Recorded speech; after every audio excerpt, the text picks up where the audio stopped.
Hola David, buenas noches.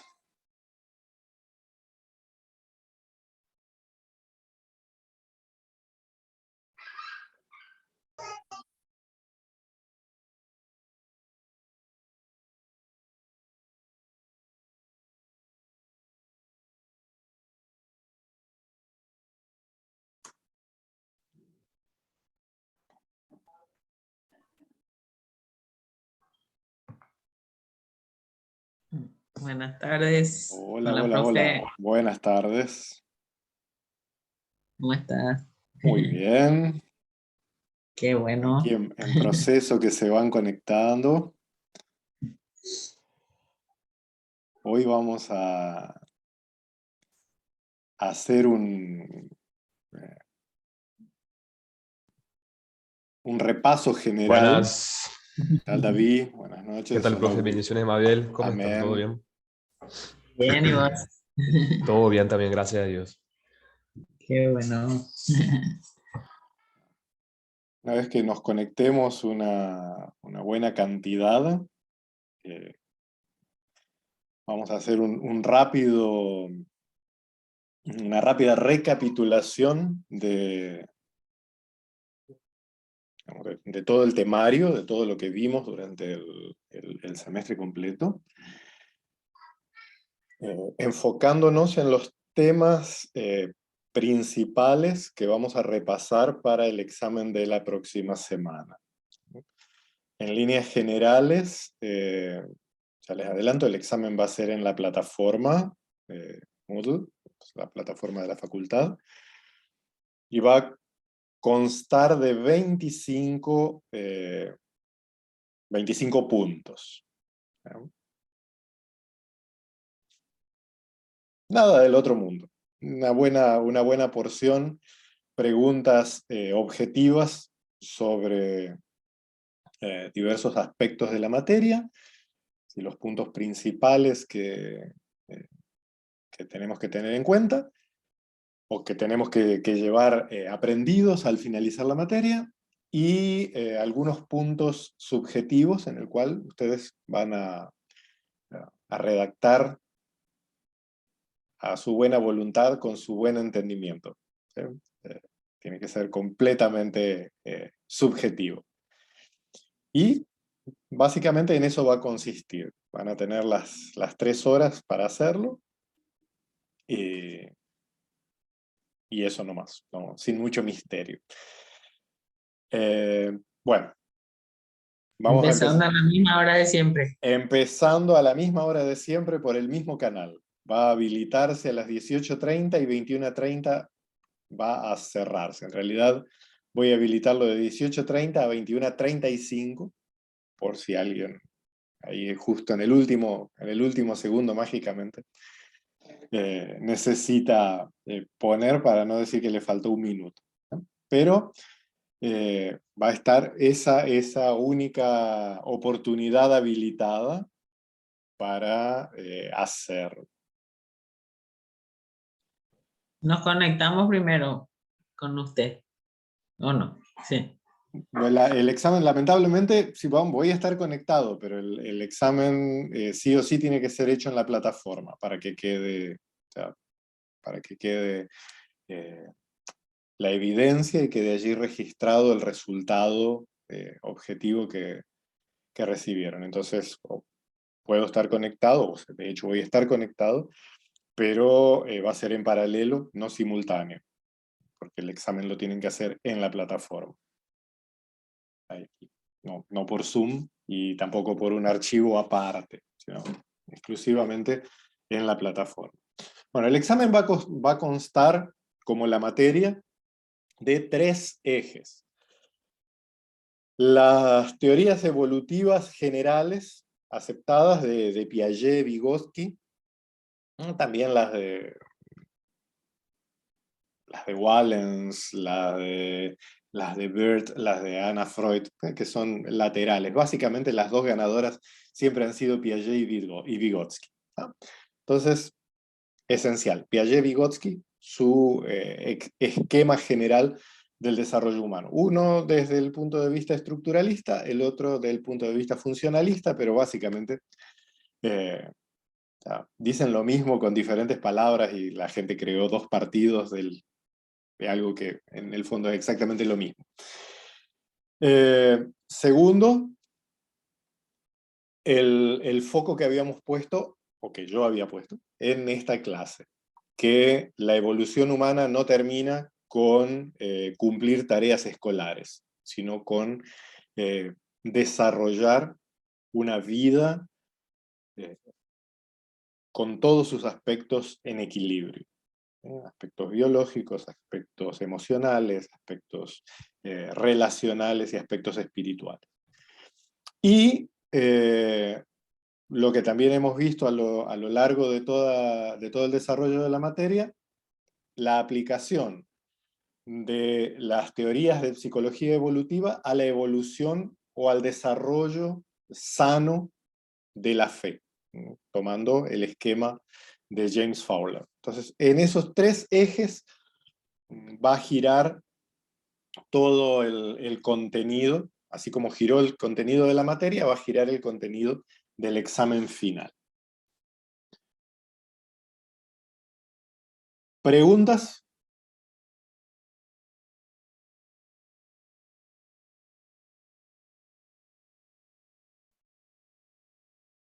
Entonces vamos a la recapitulación de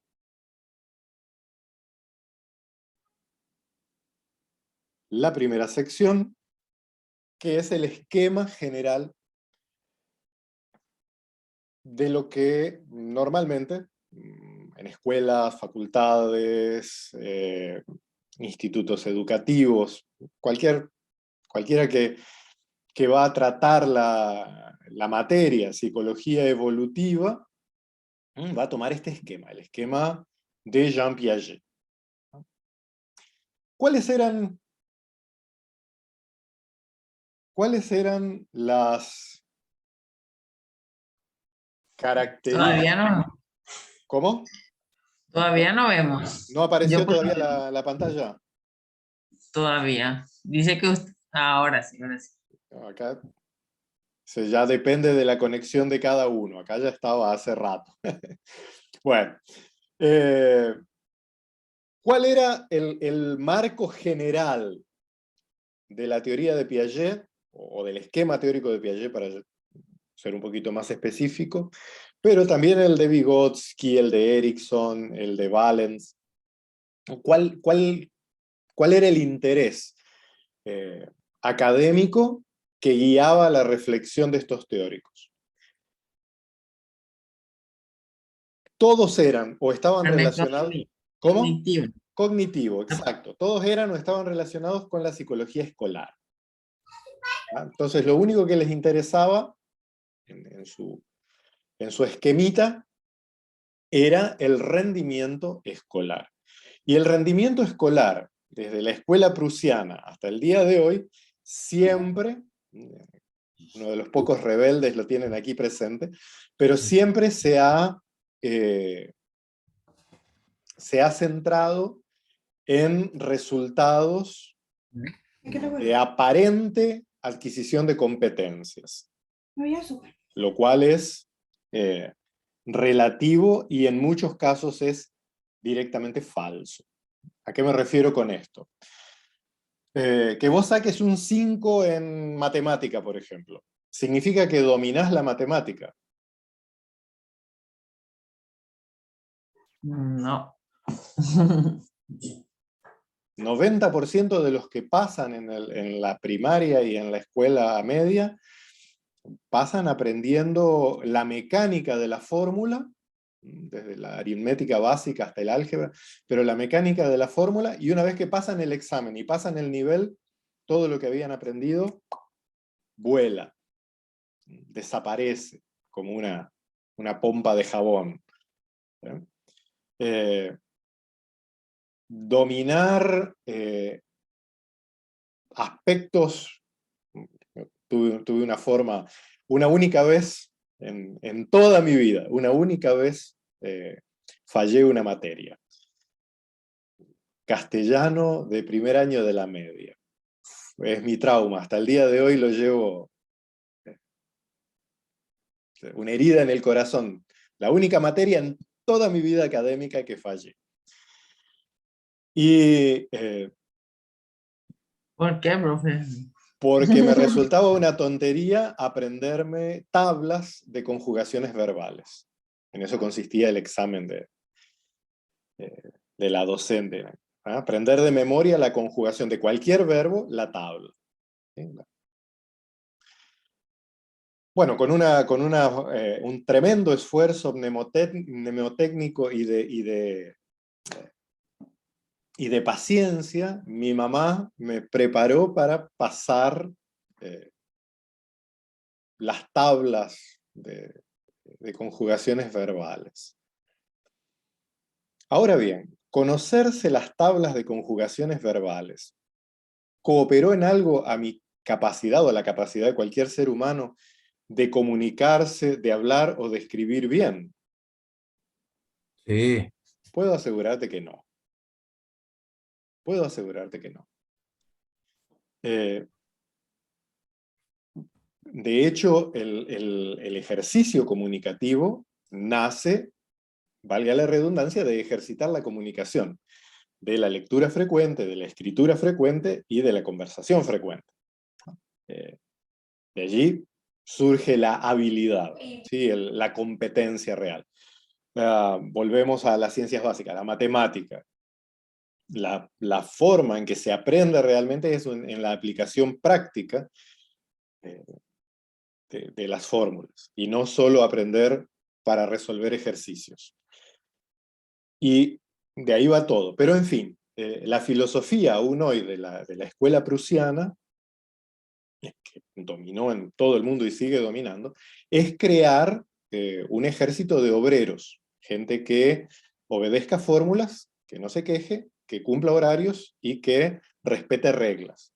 Básicamente ese es formar la manada. Ese es el objetivo de la escuela. Es meterte dentro de la caja. Y ese era el interés que guiaba a estos muchachos. Bien o mal, no es un juicio moral, sino para entender el trasfondo. Por eso, cuando se intentan aplicar estas fantasías a otras realidades que no sean la cultura europea de la época victoriana, no da resultado. Porque fueron ideadas,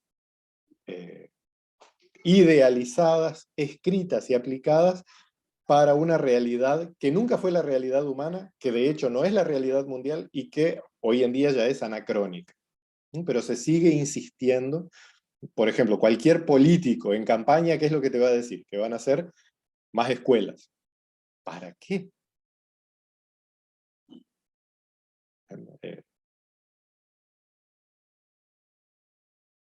La escuela tradicional ya está fallida, ha demostrado su total inutilidad para transformar socialmente. Pero no es el caso de esta clase, sino qué era lo que guiaba el estudio de estos teóricos. Sencillamente crear técnicas secuenciales que permitiesen a la persona pasar del primero al sexto grado con éxito.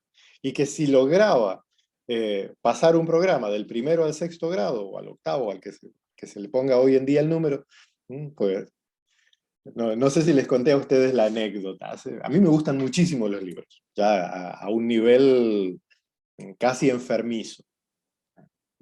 No leer, sí me gusta leer, obviamente, pero me gustan los libros. No necesariamente el contenido de los libros, me gustan los libros. Esto acá. Sí, me gusta un pedazo de un montón de papeles. Entonces, cualquier cosa que tenga papeles, aún en idiomas que yo no entiendo, o de temas que yo no entiendo absolutamente nada, igual me gustan los libros y tengo libros de cualquier cosa. Tenía hace un tiempo un libro de teoría de la química en búlgaro. Yo pensaba primero que era ruso porque estaba en alfabeto cirílico, después leyendo un poquito me di cuenta que era búlgaro. como si alguna vez voy a aprender búlgaro, no sé, capaz que sí. Pero la cuestión era el libro. Y mi abuelo materno, siempre le gustaron mucho los libros también, y tenía libros de cualquier cosa. Y uno en particular, que me enamoré de ese libro, era un manual para cuarto grado del año 1941. Puedo citar partes inclusive porque aún conservo ese libro. Pero era un manual para cuarto grado de primaria, en lo cual tenían agrimensura, geografía aplicada, cómo andar en el campo y guiarse por las estrellas o por el ritmo del sol. Tenían climatología y meteorología aplicada a cultivos y todo. Tenían botánica en cuarto grado de la primaria. Hoy en día los chicos de cuarto grado de la primaria aún no saben leer. Muchos de ellos, si les preguntas el nombre completo, no lo saben. Y no es peyorativo, realmente no lo saben. ¿Sí?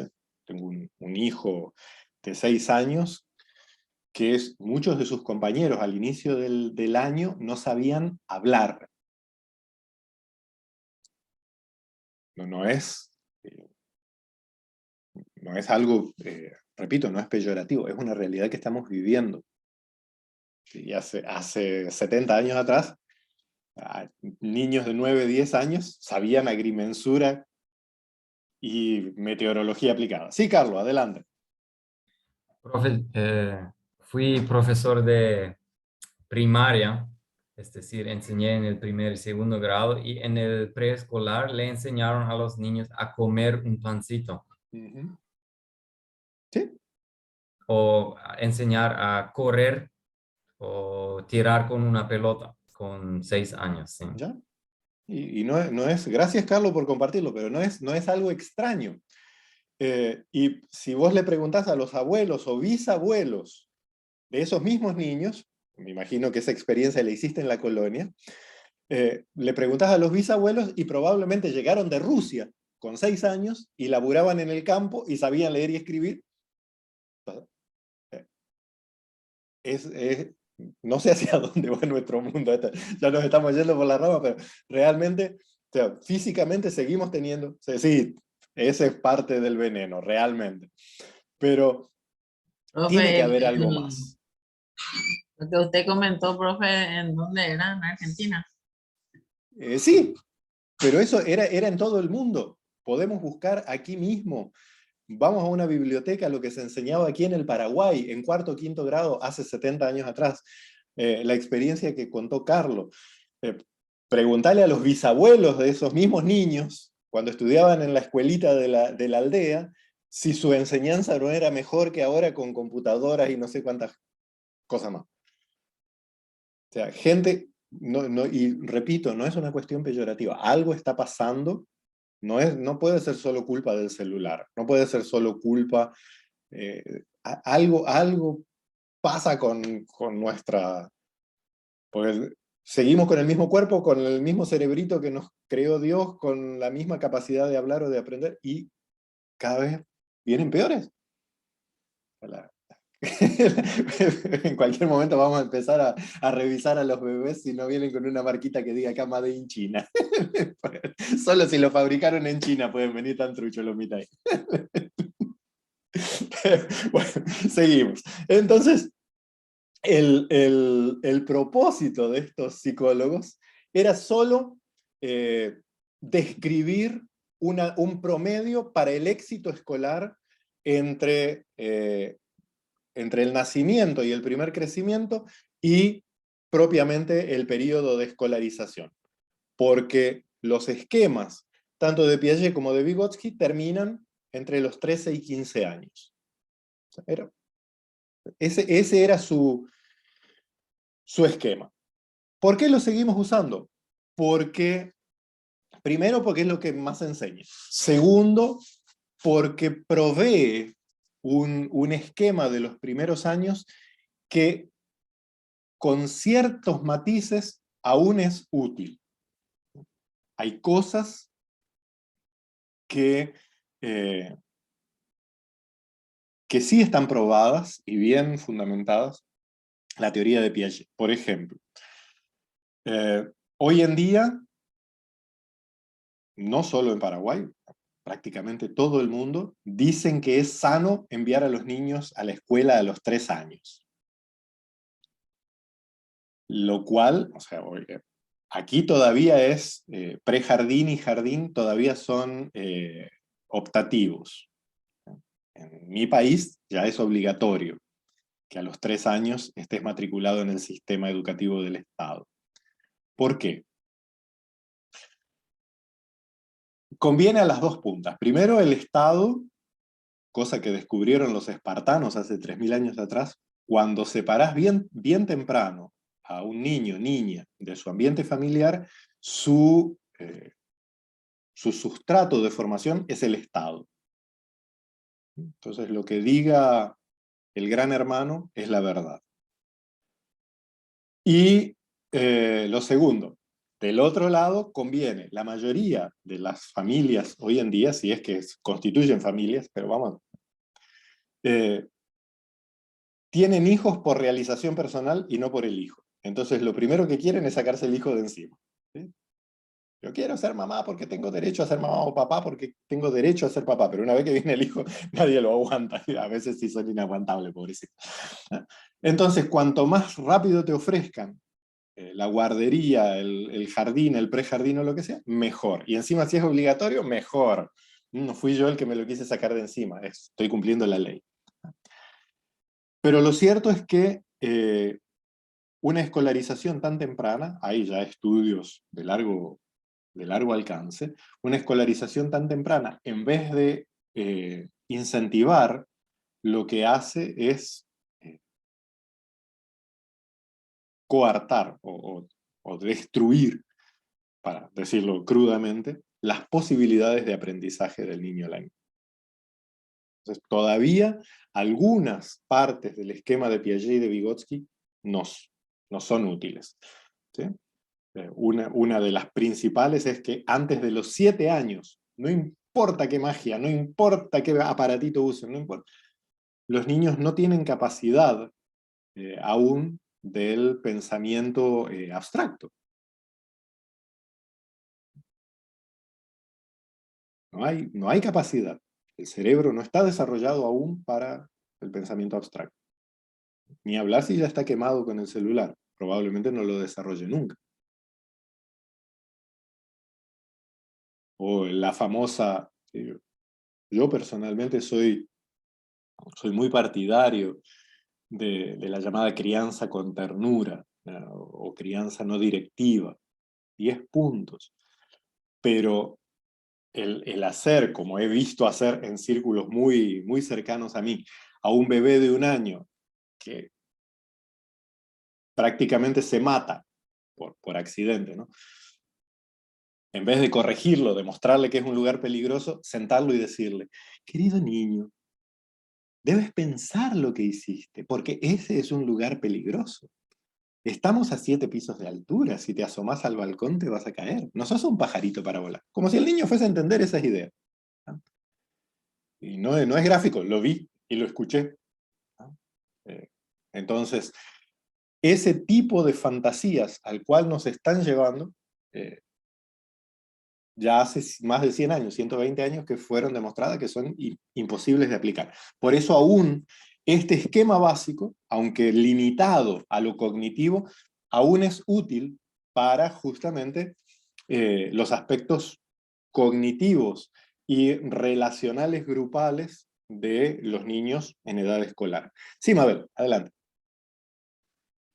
¿En qué, por ejemplo, se vio que es negativo que vayan a la escuela muy temprano? No poder compartir con ellos. En el desarrollo, primero, no sé quién habló, pero lo cierto es que cortar los lazos, los lazos filiales, antes de los 5 años, destruye, y esa es la palabra, destruye la capacidad vincular afectiva de cualquier ser humano.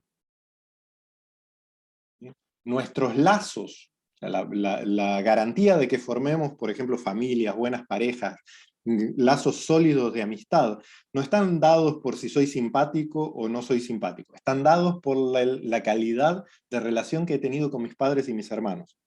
Si yo corto los vínculos familiares, después no puedo formar parejas, no puedo formar familias, no puedo formar amistades.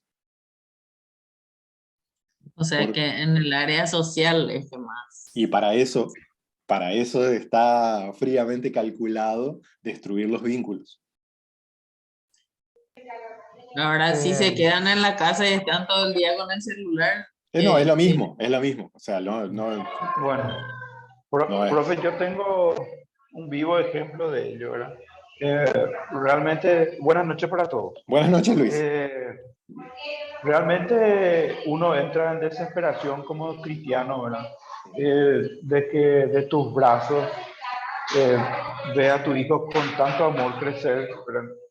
Y de tus brazos apenas se baja y ya tiene que irse a la escuela. O sea que no disfrutas más ese proceso de amor, de cariño, de comprensión, el crecimiento de su carácter, de su personalidad. Y así como a nosotros nos trataban primeramente, ahora nos advierten de que debemos enviarle a la escuela ya a nuestro hijo, porque si no va a tener un pequeño trastorno. Ese es lo que dicen. Así es, Luis. Tristemente, nos manejan, ¿sí? Con dos vicios que ha tenido la religión históricamente, que son la no reflexión y la culpa. Lo que antes era patrimonio de la religión enfermiza, pasó a ser patrimonio de la religión del Estado. No pienses, no observes. Lo que papá Estado dice está bien. Y el segundo, la culpa. Si no lo envías, no sabes lo que va a pasar con él. No te imaginas la cosa del futuro. Cuando la verdad es al revés. Es justamente al revés. Y, digamos, países que acá nos quieren vender como modelos, pero que ya cambiaron sus modelos por completo. El tradicional que siempre te venden es Finlandia, que en Finlandia todo es perfecto. Claro, ninguno de nosotros probablemente va a ir nunca a Finlandia a observar realmente, pero algunos somos curiosos y investigamos y tenemos amigos en Finlandia. Y hace más de 20 años que Finlandia cambió su sistema educativo porque el sistema educativo que usaron entre 1975 y 1995 fue un fracaso. Creó toda una generación de zombies. Los jóvenes finlandeses no pueden mantener un trabajo, no pueden mantener familias, de hecho no tienen jóvenes, gente en la edad productiva y reproductiva, lo están llenando de árabe, sirio, de cualquiera, porque su propia gente no tiene la capacidad de nada. No que esté mal la inmigración ni nada, sino necesitan llenar su país con gente que pueda producir y reproducir, porque si no en 2 o 3 generaciones se termina el país, porque crearon un sistema enfermizo. En el cual... Profe, Adelante. sí, siempre nos están vendiendo, ¿verdad? La educación del sistema oriental, de que los japoneses, de que los coreanos se van bien tempranito a la escuela, que por allí no se usa, las escuelas no usan personal de limpieza porque los coreanitos, los japonesitos hacen todo ya. Eso entonces es falso. Una buena parte es falsa y otra, quizás alguno de ustedes, no sé si alguno de ustedes viene del trasfondo de los negocios, pero en los años 90 estuvo muy de moda el sistema de gestión japonés, que era perfecto, que era cualquier empresa, institución, inclusive las escuelas funcionaban si se seguía el sistema japonés. ¿En qué consistía el sistema japonés? Que vos te identificás con tu empresa, con tu iglesia, con lo que sea, pero te identificás totalmente y fundís tu vida con la vida de la institución.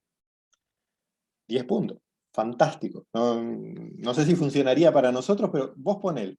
Pero la parte que no te decían era que en ese sistema oriental, la institución, la escuela, la iglesia o lo que sea, también funde su vida para vos.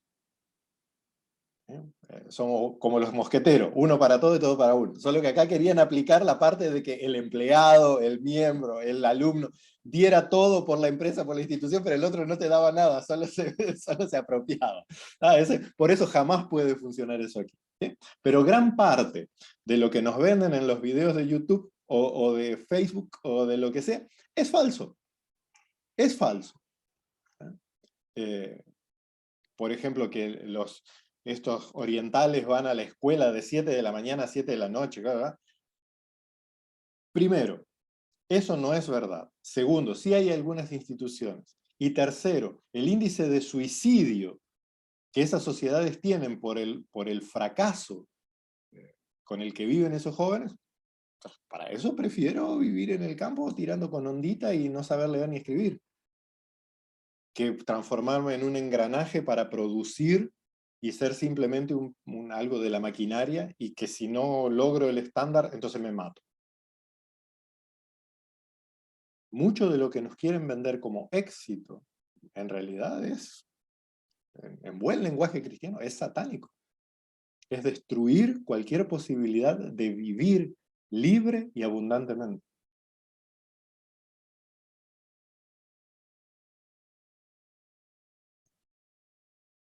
Es duro, pero es a lo que va nuestra sociedad completa.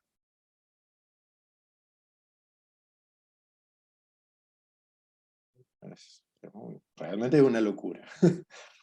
Pero, profe, no sí. es entonces la escuela en sí lo que le hace mal, sino el que los padres no asuman de tenerles el tiempo necesario para compartir con ellos y todo eso, porque también si no se van a la escuela, pero quedan a cargo de la empleada, que solamente, o sea, quizá limpie todo el día, o bueno, a lo mejor crea un vínculo con ella, Sí. pero no con los padres, ¿verdad? Ahí está el tema, es que todo el No sistema, es. por ejemplo,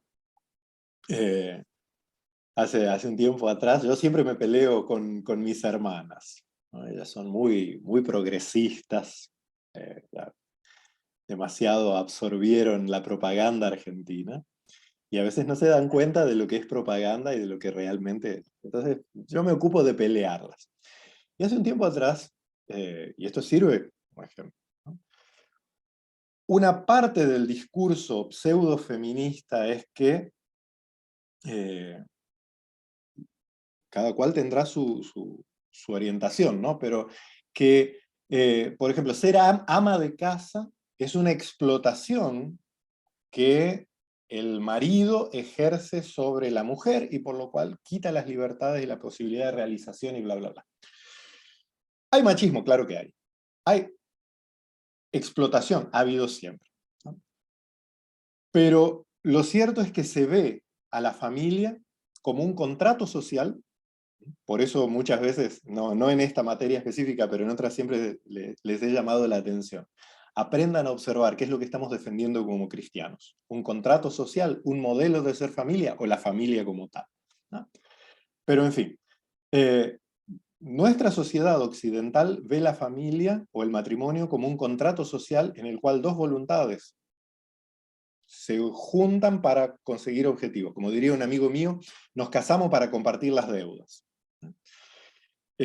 para poder comprar más cosas. Y al fin y al cabo, eso, no importa qué estructura económica se le dé, sí o sí va a fracasar. Y ahí yo les decía a mis hermanas, mi familia no es una empresa capitalista, nosotros somos una cooperativa anarcocomunista. Y eso es una familia. Nosotros todos cooperamos para que la comuna funcione. Vivimos en un perfecto sistema anarquista y comunista. No tenemos nada que yo llame propio, ¿no? Les puede resultar escandaloso, pero ¿a qué voy?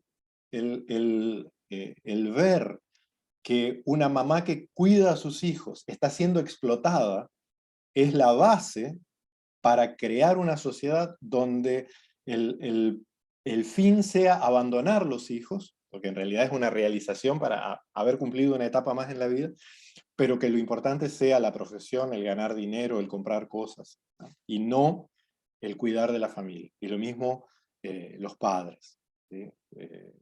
Se toma que éxito es comprar más cosas, es consumir más cosas, cuando lo que recién le decía a Carlos, podemos hacerlo en cualquier familia, preguntarle a nuestros abuelos, si los tenemos, yo todavía tengo, pero, o a nuestros padres, una vez que se casaban, ¿qué hacían?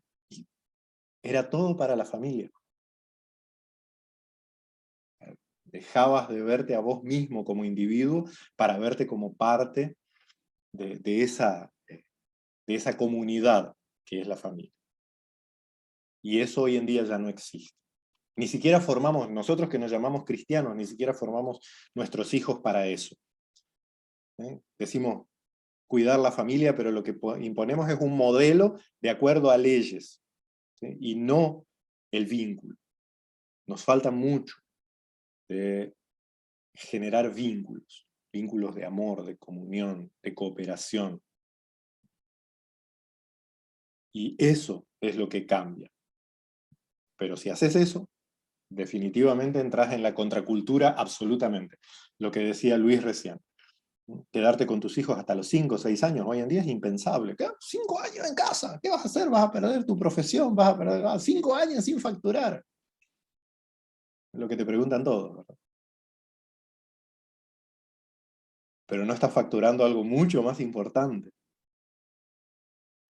Aunque no compres un auto todos los años, aunque no tengas la casa de 10 pisos, aunque no tengas vacaciones en Cancún, no estás facturando algo mucho más importante. Y eso es lo que nos falta a nosotros, como sociedad en general, pero a la iglesia en particular. Cuando uno ve las luchas por la familia de la iglesia, son vergonzosas. Solo se va a cuestiones de ley. Y eso es atribución del Estado. Nuestra misión no es influenciar estados, nuestra misión es vivir el reino, aquí y ahora. Y eso solo se logra con vínculos sanos. Y los vínculos sanos empiezan a esta edad. Si esperamos a los 20, 25 años, ya, imposible. Claro, Dios puede hacer. Ahí entra la cuestión de la fe, que vamos a tratar dentro de un rato. Pero Dios puede transformar, pero es mucho más fácil, lo vamos a ver en la tercera hora, si somos criados y criamos en un ambiente donde el principio divino, el orden divino, sea una constante de la vida, y no como algo puesto desde fuera.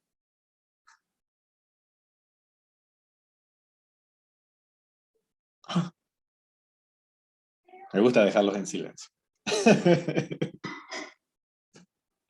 ¿Ah? Pero bueno, esta primera sección, vamos a ver la parte cognitiva, las 4 etapas de Piaget. Esto entra, así como fue en el examen parcial, esto va a entrar, ¿sí?, en las 4 etapas. Etapa sensorio-motor, preoperatorio, de operaciones concretas, de operaciones formales. Las edades en que esto sucede y qué es lo que trata cada uno. Primera sección, listo. ¿Por qué? Porque nos sirve como esquema básico. ¿No? Nos vemos 19:30, nos reencontramos aquí para ver las emociones positivas y la continuación de la evolución para una vida plena. Gracias, profe. Nos vemos 20 minutos. Bueno, Dale, profe, gracias. Coman algo, Chao, beban gente. algo, para mantenerlos Luis, despiertos. Yo lo voy a está hacer. evolucionando. César Eso está mismo. evolucionando, profe. Eso mismo. Chao, profe Piaget. Chao, chao, nos vemos en un segundito.